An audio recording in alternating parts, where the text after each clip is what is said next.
Hello बच्चों, हम लोग पढ़ रहे थे मैग्नेटिज्म, जिसमें हमने बार मैग्नेट के मैग्नेटिक फील्ड के बारे में पढ़ लिया था। कंटिन्यू करते हैं बार मैग्नेट को आगे।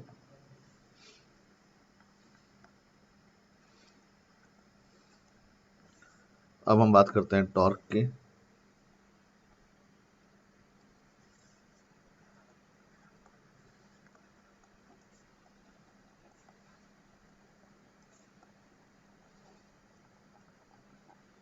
Torque on bar magnet, NEET में इस पर भी बहुत सारे क्वेश्चंस पूछे जाते हैं। ये मैग्नेटिक फील्ड है,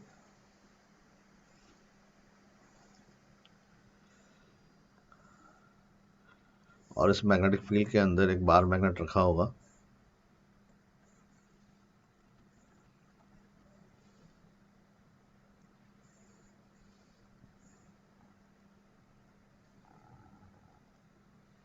इस तरह से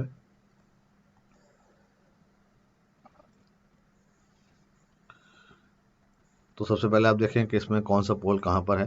मान लेता हूँ कि नॉर्थ पोल इस तरफ है और ये साउथ पोल है। जैसा कि हम जानते हैं, बार मैग्नेट का मैग्नेटिक मोमेंट साउथ से नॉर्थ की तरफ होता है।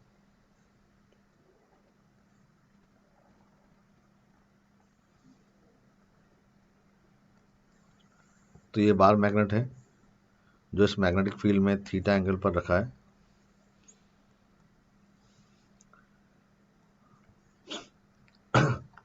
पूरी बात क्लियर करें हम।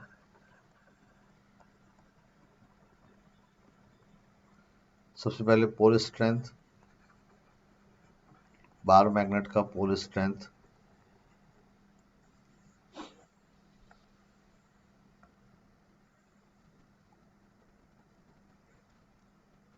प्लस माइनस एम होता है। प्लस नॉर्थ पोल के लिए और माइनस साउथ पोल के लिए। तो ये प्लस एम और ये माइनस एम है। इस मैग्नेटिक फील्ड को अगर हम आगे बढ़ाते हैं और सिर्फ पोल्स के हिसाब से अगर हम इस मैग्नेट को देखें, जो ये बार मैग्नेट रखा है यहाँ पर, तो ये बार मैग्नेट इस तरह से रखा है।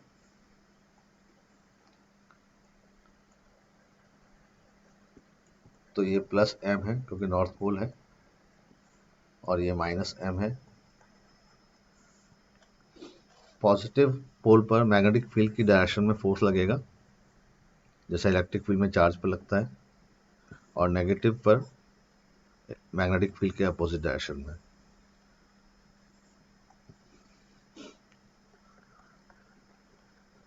तो दूसरी बात हमें ये पता लगी है कि magnetic force F equal to M B acts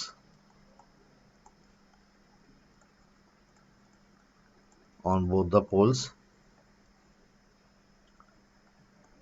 north pole पर मैग्नेटिक फील्ड के डायरेक्शन में, और साउथ पोल पर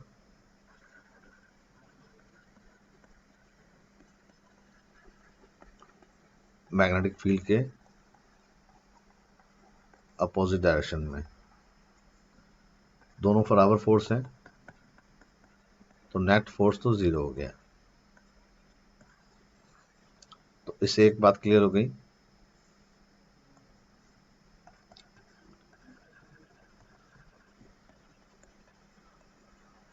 when a bar magnet is placed in uniform magnetic field,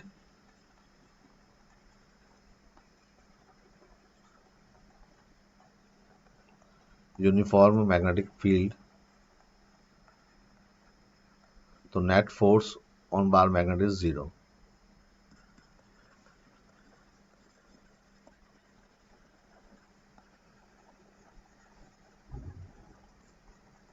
bar magnet पर कोई नेट फोर्स नहीं लगेगा, इसका मतलब इसमें कोई ट्रांसलेशन मोशन नहीं होगा।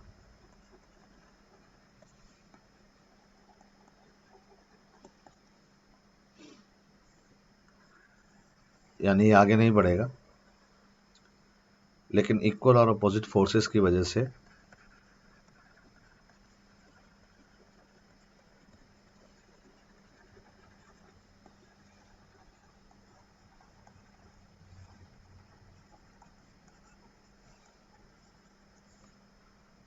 एक टॉर्क लगेगा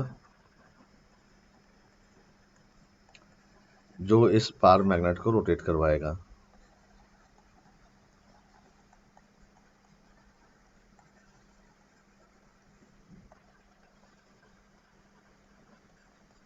और टॉर्क का फॉर्मूला होता है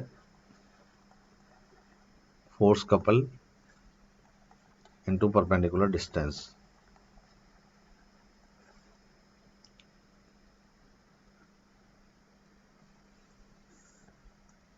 फोर्स कितना लग रहा है और परपेंडिकुलर डिस्टेंस कितना है।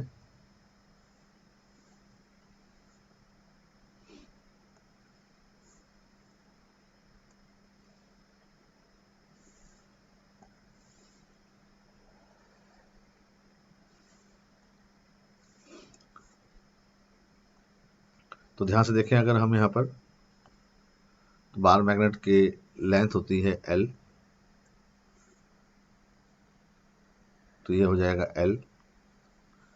परपेंडिकुलर ड्रॉ करने के लिए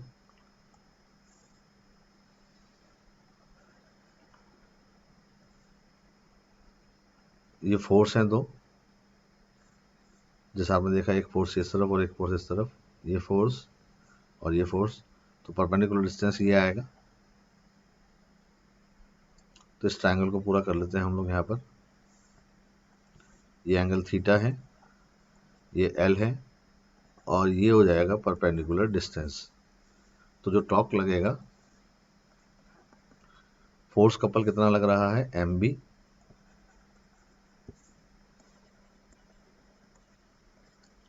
और परपेंडिकुलर डिस्टेंस है यहाँ पर AB।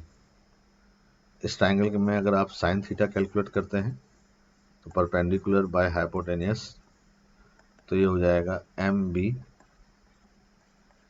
L साइन थीटा, या इसको लिखते हैं ML B साइन थीटा, और ML होता है मैग्नेटिक मोमेंट, तो ये टॉर्क हो जाएगा MB sine theta. In vector form we can write tau equal to M cross B। आपको पता है डायरेक्शन ऑफ मैग्नेटिक मोमेंट क्या होता है। डायरेक्शन ऑफ मैग्नेटिक मोमेंट होता है from south to north. Bar magnetic field में जब रखा होगा तो आपको ये पहचानना होता है कि किस एंगल पे रखा है, उसी हिसाब से टॉर्क आ जाएगा। ये मैग्नेटिक फील्ड है,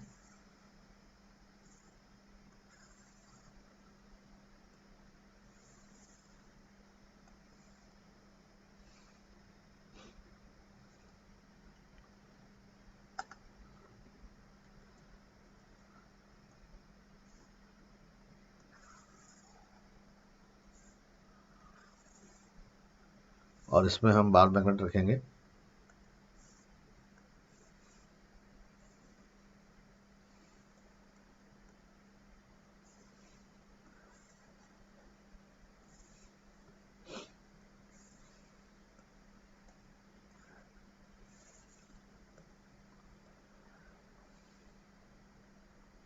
ठीक है,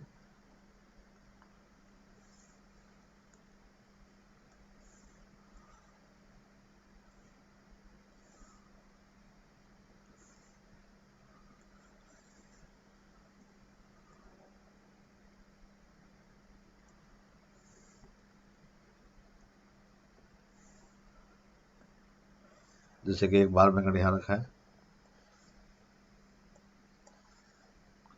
यहाँ रखा है,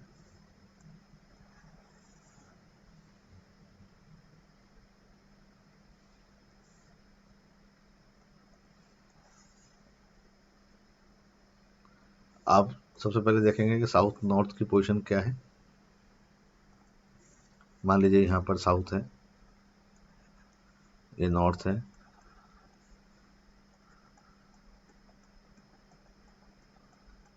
ये एंगल आपको 60 डिग्री दिया है, यहाँ पर साउथ है, इधर नीचे नॉर्थ है, और ये एंगल भी आपको मान लेता हूँ 60 डिग्री दिया है, यहाँ साउथ है, यहाँ नॉर्थ है, और ये एंगल आपको 30 डिग्री दिया है, यहाँ साउथ है, यहाँ नॉर्थ है, और ये एंगल आपको 30 डिग्री दिया है। तो मैग्नेटिक मोमेंट आप बनाएंगे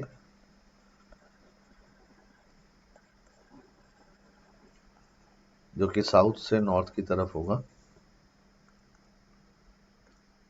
ताकि आपको क्लियर पोजीशन पता लग जाए। जैसे ये साउथ से नॉर्थ है,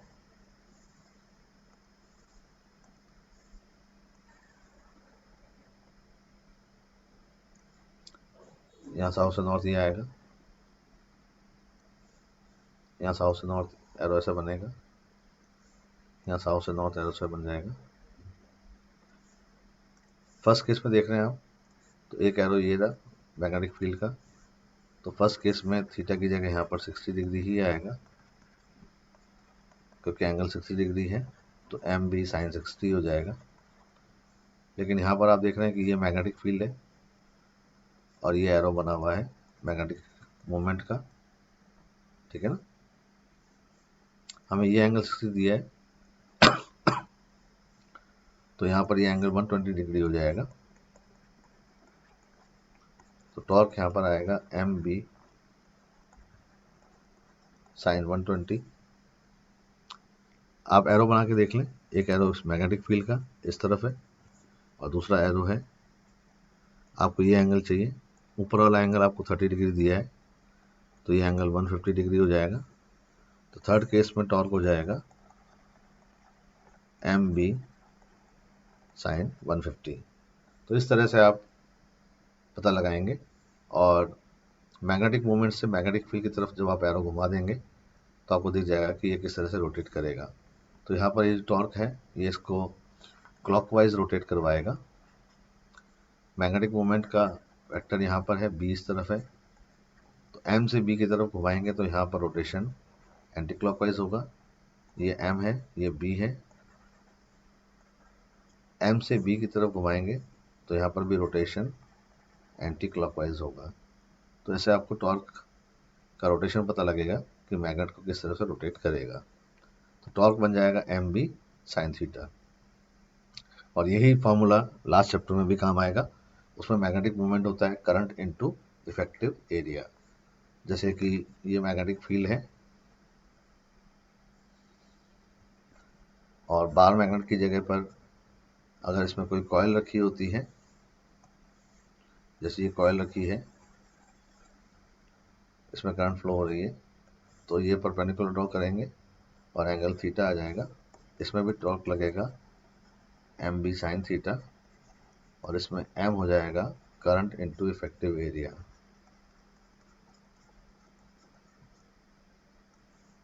उसकी वैल्यू यहाँ देंगे, ठीक है ना। टॉर्क के बाद में आता है work done to rotate the bar magnet.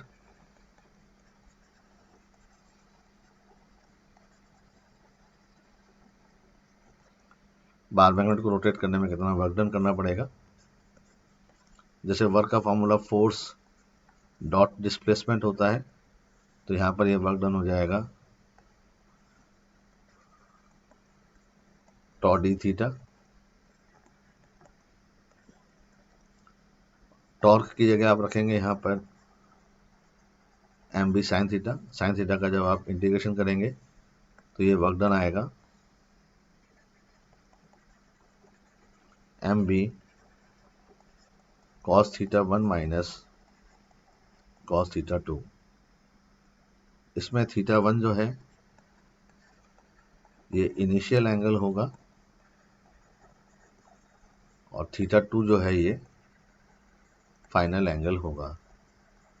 Positive हो या नेगेटिव हो, आपको पहले इनिशियल लेना है और बाद में फाइनल। तो ये वर्क डन आ जाएगा बार मैग्नेट को रोटेट करने में। और तीसरी इससे जुड़ी हुई क्वांटिटी होती है potential energy of bar magnet.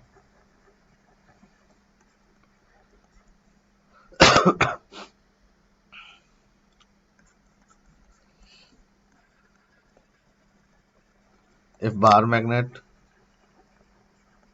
is rotated from theta 1 equal to 90 degree to any other angle theta, 90 degree से थीटा एंगल तक घुमाएंगे अगर आप, तो जो वर्क डन होता है उसी को potential energy of bar magnet कहा जाता है। तो पोटेंशियल एनर्जी यहाँ पर हो जाएगा एम बी कॉस 90 से आप कॉस थीटा तक लेकर के गए हैं, तो ये हो जाएगा minus M B cos theta.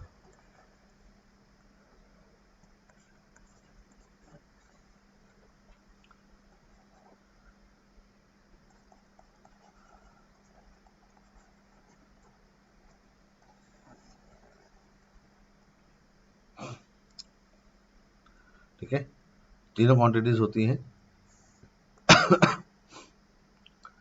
अलग अलग कंडीशन में टॉर्क और पोटेंशियल एनर्जी कितनी आती है, इस पर हम थोड़ा ध्यान लगाते हैं,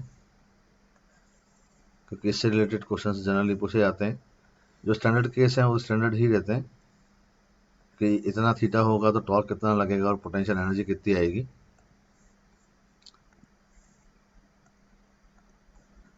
तो ये बार मैग्नेट है यहाँ पर,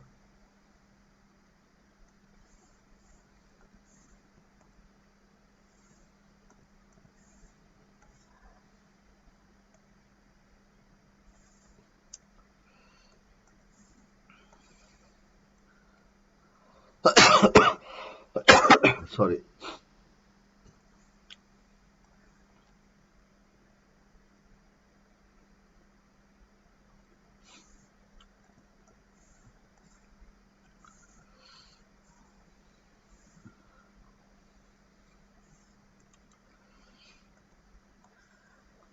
तो ये बार मैग्नेट यहाँ रखा है।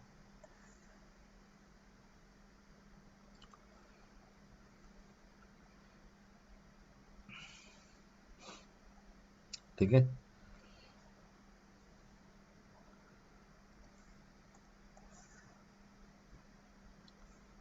नॉर्थ और साउथ की पोजीशन से आपको पता लगेगा कि एंगल क्या है। तो आपको सबसे पहले नॉर्थ और साउथ की पोजीशन ही देखनी पड़ती है। मान लीजिए कि यहाँ पर साउथ है और यहाँ नॉर्थ है। नॉर्थ यहाँ पर दे रखा है आपको, यहाँ साउथ दे रखा है। इधर साउथ है, इधर नॉर्थ है।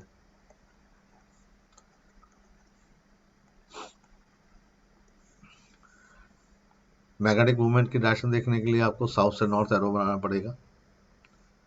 तो साउथ से नॉर्थ एरो यहाँ बन जाएगा, साउथ से नॉर्थ एरो यहाँ बन जाएगा।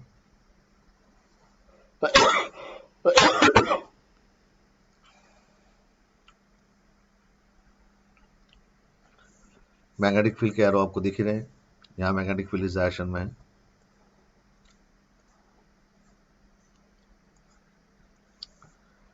अब एंगल क्लियर हो जाएंगे आपको। यहाँ पर थीटा 0 डिग्री है, यहाँ पर थीटा 180 डिग्री है, और इन दोनों केसेस में थीटा को आप 90 मान लीजिए।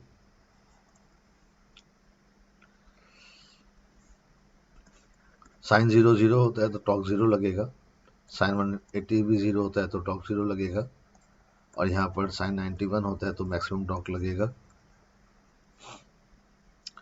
क्योंकि कोई टॉर्क नहीं है इसलिए इसे स्टेबल इक्विलिब्रियम कहेंगे। स्टेबल इक्विलिब्रियम का मतलब ये भी है, क्योंकि थीटा यहाँ 0 है तो पोटेंशियल एनर्जी मिनिमम आएगी माइनस एम बी, क्योंकि कॉस 0 1 होता है, कॉस 180 माइनस 1 होता है, तो यहाँ पोटेंशियल एनर्जी मैक्सिमम आएगी प्लस एम बी, और थीटा इक्वल टू 90 डिग्री होने पर पोटेंशियल एनर्जी 0 आएगी।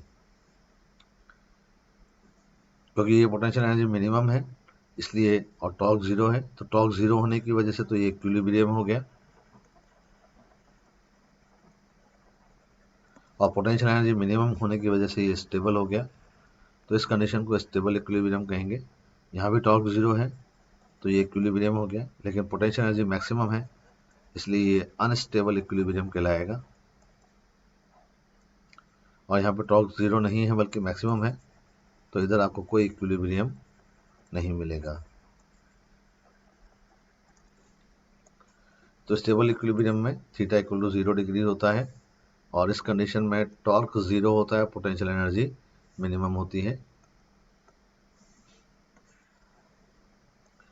और torque zero potential energy maximum होने पर unstable equilibrium, theta equal to 90 degree होने पर रोटेशन मिलेगा आपको, एम से बी की तरफ रोटेट करेगा। तो आप देख लेना यह एम है, एम से बी की तरफ रोटेट करेगा तो यहाँ पर क्लॉकवाइज रोटेशन होगा, यहाँ पर एम से बी की तरफ रोटेट करेगा तो ये एंटी क्लॉकवाइज रोटेशन होगा। यहाँ टॉर्क जीरो है इसलिए इन दोनों केस में कोई रोटेशन नहीं होगा। तो इस तरह से बार मैग्नेट की अलग अलग कंडीशन में पोटेंशियल एनर्जी और सारी बातें अलग अलग आती हैं जिनको आपको ध्यान से देखना चाहिए। ठीक है, बार मैग्नेट का ये पार्ट यहाँ पर खत्म हो गया है। अब इसका सेकंड पार्ट जो होता है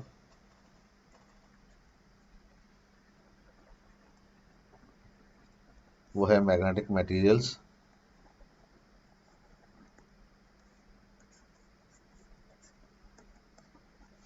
ठीक है, मैग्नेटिक मटेरियल्स कितने टाइप के होते हैं और कौन कौन सी क्वांटिटी ऐसी होती है जो इन मटेरियल्स को डिवाइड करती है, जिनसे हम पहचान पाते हैं कि ये मटेरियल किस टाइप का मैग्नेटिक मटेरियल है।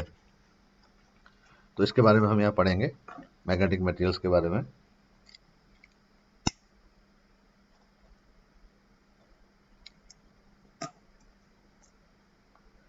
सबसे पहली बात हम ये जान लेते हैं कि मटेरियल किस टाइप का है।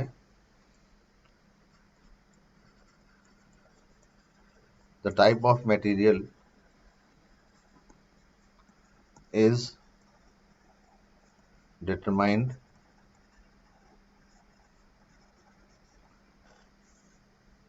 by the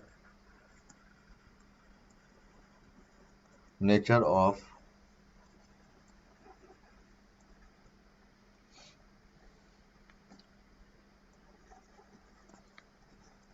magnetic field which is induced का मतलब produced by it in external magnetic field।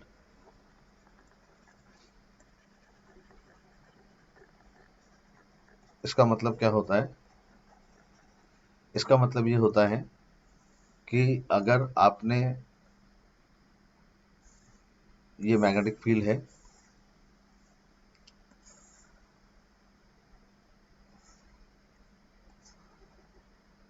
External magnetic field है, ये बाहर का मैग्नेटिक फील्ड है जो आप सोलेनॉइड से, टोरॉइड से या सर्कुलर कॉइल से प्रोड्यूस कर सकते हैं। अब आप जानना चाहते हैं कि ये मटेरियल यहाँ पे रखा है, ये किस टाइप का मटेरियल है। ठीक है,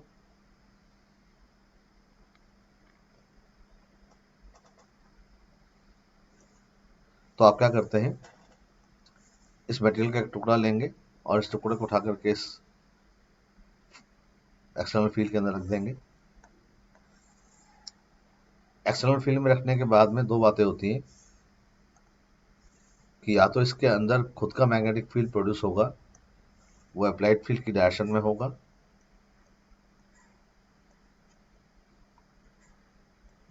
और या फिर इसके अंदर जो फील्ड होगा वो अप्लाइड फील्ड के अपोजिट डायरेक्शन में होगा। तो ये जो फील्ड अंदर प्रोड्यूस हुआ है, जो मटेरियल ने खुद ने प्रोड्यूस किया है, इसे बोलते हैं हम इंड्यूस्ड मैग्नेटिक फील्ड। और ये पहले नहीं था इसके पास में, परमानेंट सब मिला के जीरो था, लेकिन अब इसके अंदर ये फील्ड प्रोड्यूस हो गया, ना तो नेट फील्ड इसके अंदर मिलना शुरू हो गया है। और ये फील्ड वो है जो आपने बाहर से लगा रखा है, तो ये आउटसाइड फील्ड है। आउटसाइड फील्ड में रखने के बाद में इसके अंदर खुद का फील्ड आ गया। अब ये फील्ड कैसा आया, इसका नेचर क्या है, nature of this magnetic field जो इंड्यूस हुआ है इसके अंदर बाहर के मैग्नेटिक फील्ड रखने पर, तो हम मटेरियल को डिसाइड करेंगे कि ये मटेरियल किस टाइप का है। इसका मतलब हमें इस मटेरियल को पहचान करने के लिए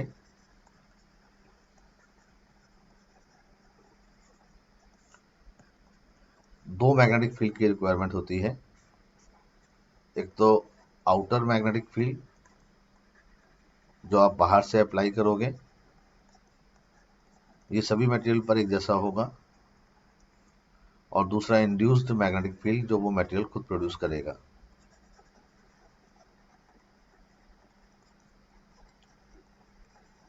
अगर हमें इन दोनों के बारे में पता लग जाएगा तो हम ये आसानी से बता पाएंगे कि ये मटेरियल किस टाइप का मैग्नेटिक मटेरियल है। तो दो फील्ड, तो इसमें पहला जो फील्ड होता है जिसको बोलते हैं हम मैग्नेटाइजिंग फील्ड, जो एक्सटर्नल फील्ड है। और ये एक्सटर्नल फील्ड आप चाहें तो सोलेनॉइड टॉरॉइड से ला सकते हैं। इसकी इंटेंसिटी कितनी है उसे हम बोलते हैं intensity of magnetising field. Intensity of magnetising field को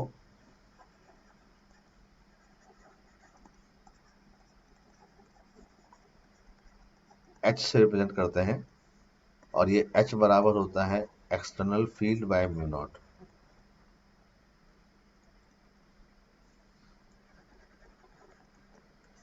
जिसकी यूनिट होती है ampere per metre. For example, अगर आपने एक सोलेनॉइड लिया है और इस सोलेनॉइड में आपने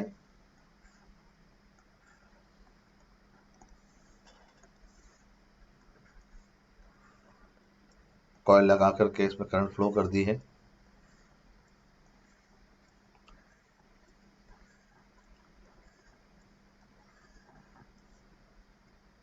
तो जब आप इसमें करंट फ्लो करेंगे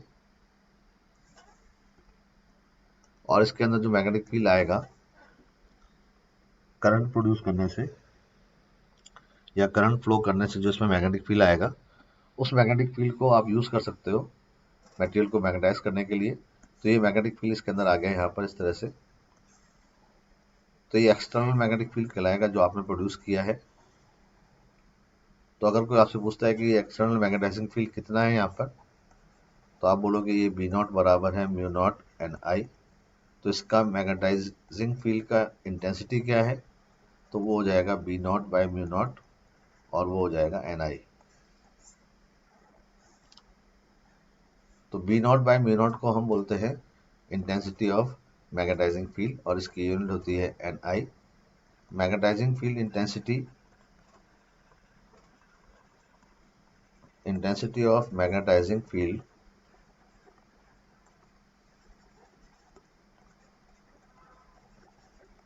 इज अ वेक्टर क्वांटिटी।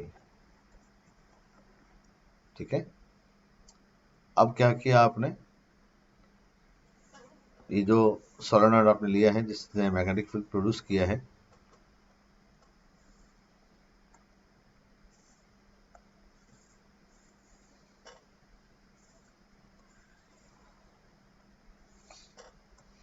ठीक है। अब इसके अंदर आप मटेरियल रखेंगे,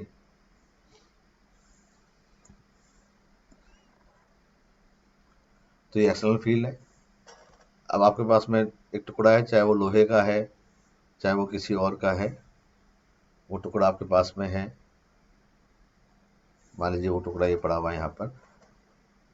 अब आपने क्या किया, इसको उठा करके आपने इसके अंदर रख दिया।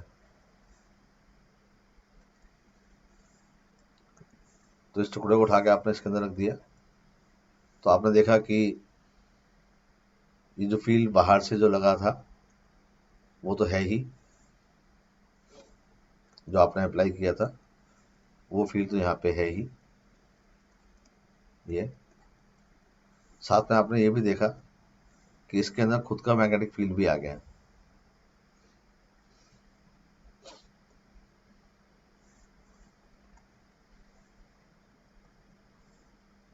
ये खुद का मैग्नेटिक फील्ड भी इसके अंदर आ गया। अब इसके अंदर आपको दो मैग्नेटिक फील्ड दिखाई देंगे। इसके अंदर अब आपको दो मैग्नेटिक फील्ड दिखाई देंगे, एक तो बाहर वाला फील्ड जो आपने लगाया है, और एक ये खुद अपना लेके आया है वो इंड्यूस फील्ड है। तो जो इंड्यूस्ड फील्ड इसके अंदर होता है बी आई, ये है induced magnetic field.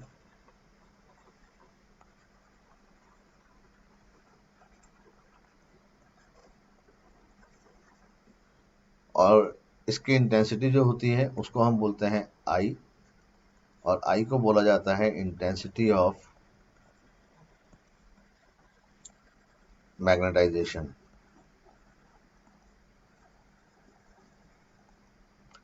Intensity of magnetisation होता है induced field by mu naught. जैसे वो B naught by mu naught था, वैसे ये B I by mu naught, और इसकी यूनिट भी एम्पियर पर मीटर ही होती है, और आई भी एक वेक्टर क्वांटिटी होती है।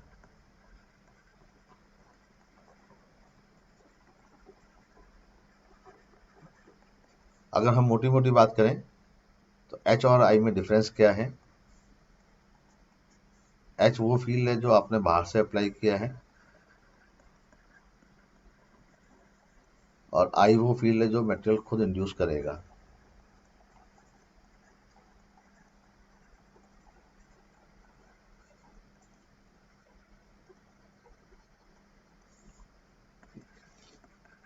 ये बाहर के करंट पर डिपेंड करेगा, सोलेनॉइड में आपने कितनी करंट फ्लो की है। It depends on external current,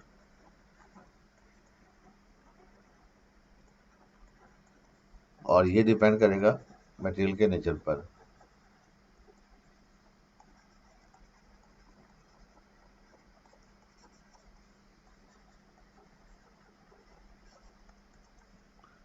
ठीक है, यूनिट दोनों की एम्पियर पर मीटर ही होती है।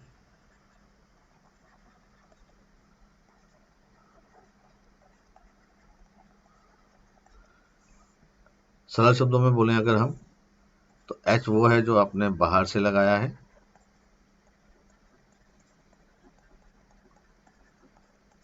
और आई वो है जो मटेरियल खुद लेकर के आया है।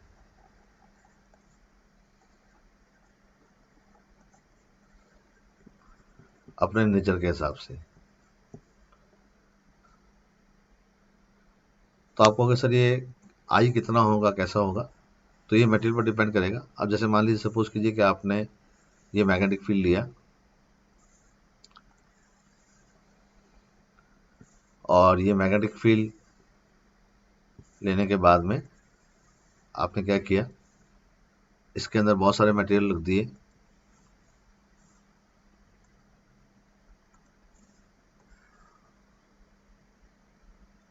ये आपने बहुत सारे मटेरियल लिए,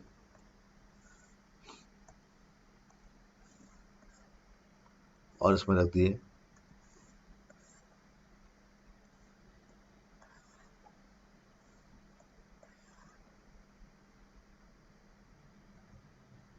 ठीक है, ताकि ये मटेरियल मैग्नेटाइज हो जाए।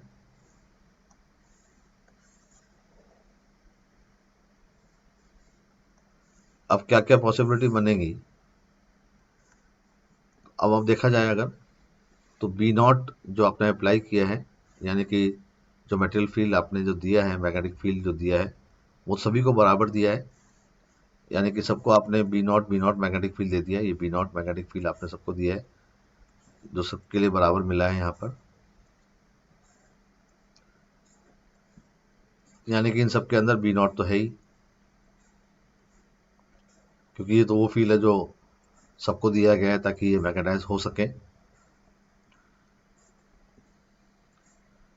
अब आपने क्या देखा कि ये मटेरियल ऐसा है जो अप्लाई करने पर बहुत सारा फील्ड खुद भी ले आया, उसी डायरेक्शन में जिस डायरेक्शन में आपने फील्ड अप्लाई किया था।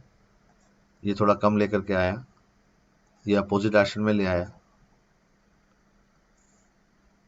ये अपोजिट डायरेक्शन में ज़्यादा ले आया, और ये अपना खुद का कोई भी फील्ड लेके नहीं आया।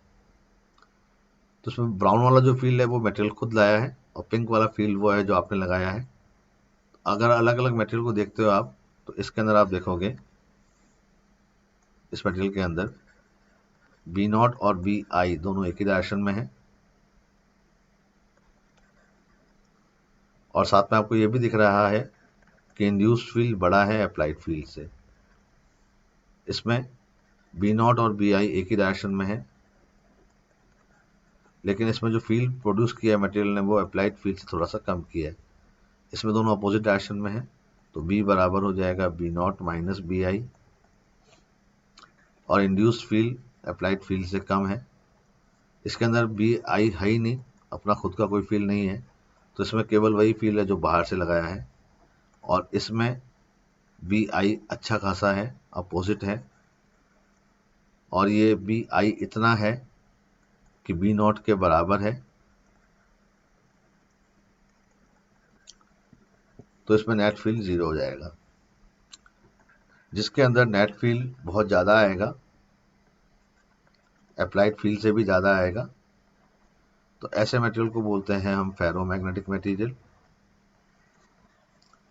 जिसके अंदर फील्ड अप्लाइड फील्ड की डायरेक्शन में आएगा, लेकिन बाहर के फील्ड से थोड़ा सा कम आएगा, बी आई, जो कि इंड्यूस्ड फील्ड से थोड़ा सा कम है। ऐसे मटेरियल को बोलते हैं हम पैरामैग्नेटिक। जिसके अंदर अपोजिट डायरेक्शन में फील्ड होता है, लेकिन अप्लाइड फील्ड से कम होता है, इंड्यूस्ड फील्ड अपोजिट डायरेक्शन में है, तो ऐसे मटेरियल को बोलते हैं हम डायमैग्नेटिक मटेरियल। जिसके अंदर खुद का कोई इंड्यूस्ड फील्ड नहीं होता, ऐसा मटेरियल कहलाता है नॉन मैग्नेटिक मटेरियल। और जिसके अंदर इंड्यूस्ड फील्ड ठीक अप्लाइड फील्ड के इक्वल और अपोजिट होता है, ऐसा मटेरियल होता है सुपर कंडक्टर।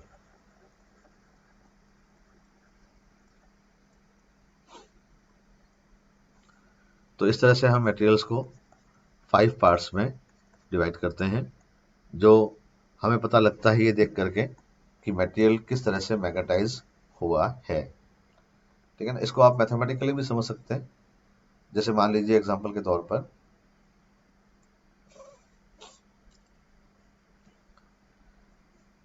यहाँ पर मैं बात करता हूँ बी नॉट की, और यहाँ पर मैं बात करता हूँ बी आई की, और यहाँ पर टोटल मैग्नेटिक फील्ड है। ठीक है ना। फेरोमैग्नेटिक मटेरियल कौन सा होगा,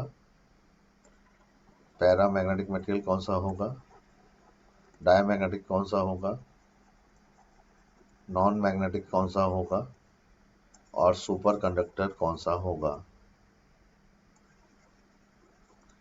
तो सबसे पहले आपने देखा कि मान लीजिए आपने हर किसी मटेरियल पर 100 का फील्ड लगा दिया, 100 टेस्ला का फील्ड लगा दिया।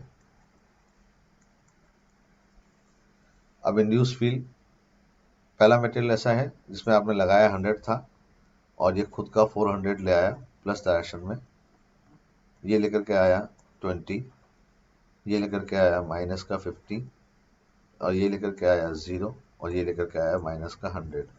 माइनस का मतलब अपोजिट डायरेक्शन में, प्लस का मतलब पॉजिटिव डायरेक्शन में। तो नेट फील्ड देखें इसमें हम, तो नेट फील्ड इसमें हो जाएगा 500।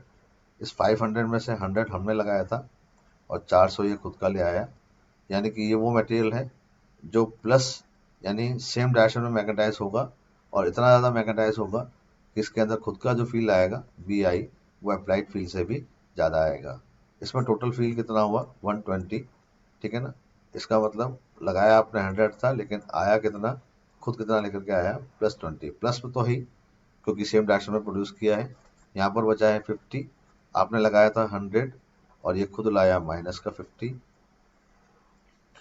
अप्लाइड से कम और अपोजिट, कम और अपोजिट, इसने खुद का कोई फील्ड प्रोड्यूस नहीं किया है, तो इसके अंदर आपको टोटल फील्ड जो है वो 100 ही मिलेगा। ये वो है जो बाहर से अप्लाई हुआ है। जब इसको हटा देंगे तो इसका फील्ड 0 हो जाएगा, क्योंकि खुद का तो कोई फील्ड आया नहीं है ये, तो इसमें आपको 100 फील्ड ही नज़र आ रहा है। और इसमें टोटल फील्ड कितना हो गया 0। 0 का मतलब प्लस का 100 आपने लगाया था, और माइनस का 100 ये ले आया। तो इस तरह से आप मैथमेटिकली भी इन मटेरियल्स को क्लासिफाई कर सकते हैं कि ये मटेरियल किस टाइप का होगा। ठीक है ना।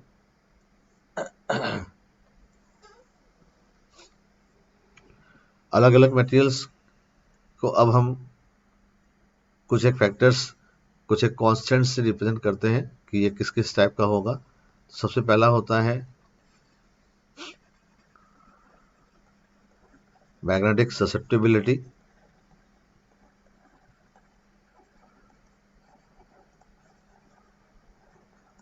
जिसको काई से दिखाते हैं। दिखने में ये एक्स जैसा होता है लेकिन इसको काई बोलते हैं, काई, CHI। और ये काई बराबर होता है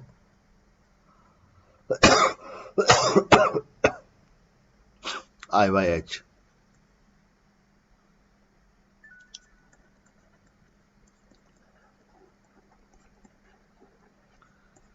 यानी कि कितना ये मैग्नेटाइज हुआ और कितना इस पर मैग्नेटाइजिंग फील्ड लगाया गया था।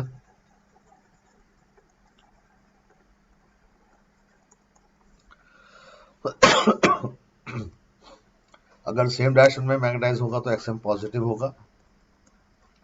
तो XM पॉजिटिव होता है पैरा और फेरो के लिए,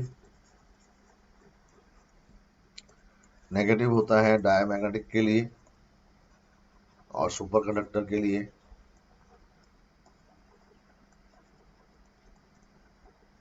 और ये 0 होता है नॉन मैग्नेटिक मटेरियल के लिए।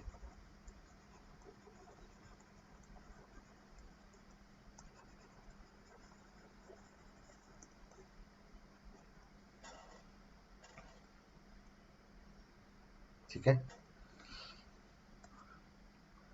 तो इसके बारे में हम चर्चा करेंगे और कल ये पढ़ करके और इसके बाद में हम अर्थ मैग्नेटिज्म पढ़ करके चैप्टर को खत्म करेंगे, जिससे हमारा ये मैग्नेट वाला पार्ट खत्म हो जाएगा। ठीक है ना, फिर रहेगा EMI AC, जिसको हम परसों से स्टार्ट करेंगे। ठीक है, तो यहाँ तक आप पढ़ करके आइएगा, यहाँ तक आप पढ़िएगा। DP भी मैंने दे दी है बच्चों को, तो आप क्वेश्चंस कीजिएगा और जो प्रॉब्लम आती है उसको डिस्कस आप करते ही हैं व्हाट्सएप पे, तो आप चाहें तो यहाँ पर भी डिस्कस कर सकते हैं। तो टिल देन बाय।